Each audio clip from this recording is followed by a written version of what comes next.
అమ్మా, సీతమ్మ లాంటి మంచి మనిషి మేలు నేను కోరుకునేవాణ్ణేనమ్మా. ఏం మంచి ఏమిటో దాని మంచే దాన్ని పరిస్థితికి తీసుకొచ్చింది. ఆ సీతమ్మ వారికే కష్టాలు తప్పలేదు, ఆఖరికి అగ్నిపునీతగా నిలవలేదా? అలాగే మీరేం బాధపడకండి, గణపతి హోమం సర్వ విఘ్నాలని హరిస్తుంది. మీరు కానివ్వండి పంతులు గారు. ఓం గణానాం త్వా గణపతికుం హవామహే కవిం.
నువ్వు ఇంకేమన్నా చెప్పాలా? ఇంకేమన్నా అబద్ధం చెప్పాలనుకుంటే చెప్పేయి. నేను చూడాలనుకుంటున్నాను నన్ను మోసం చేయడానికి నువ్వు ఎంత నీచానికి దిగజారగలవు అని. ఎందుకు ఆలియా, ఎందుకు నువ్వు ఇలా చేసావు? నీకు తెలుసు కదా నానమ్మ తర్వాత నీ ఒక్కదానిని కదా నేను పూర్తిగా నమ్మేది. ఏమన్నావు నువ్వు? ఈ మధ్య అన్నిటినీ మర్చిపోతున్నావా? అది చాలు. వాటిలో ఉన్న శక్తి విషయాన్ని గ్రహించి మనకు వివరిస్తాయి.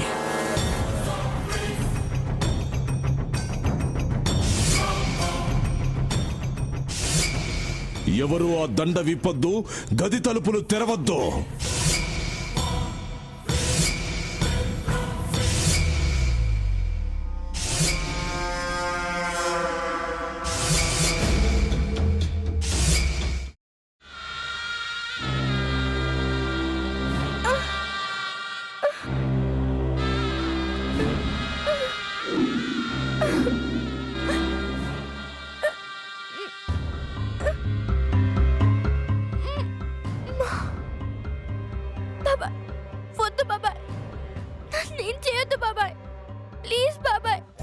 నీకు నిజం తెలిసినప్పుడే నా ఆలోచనలో నువ్వు చచ్చిపోయావు.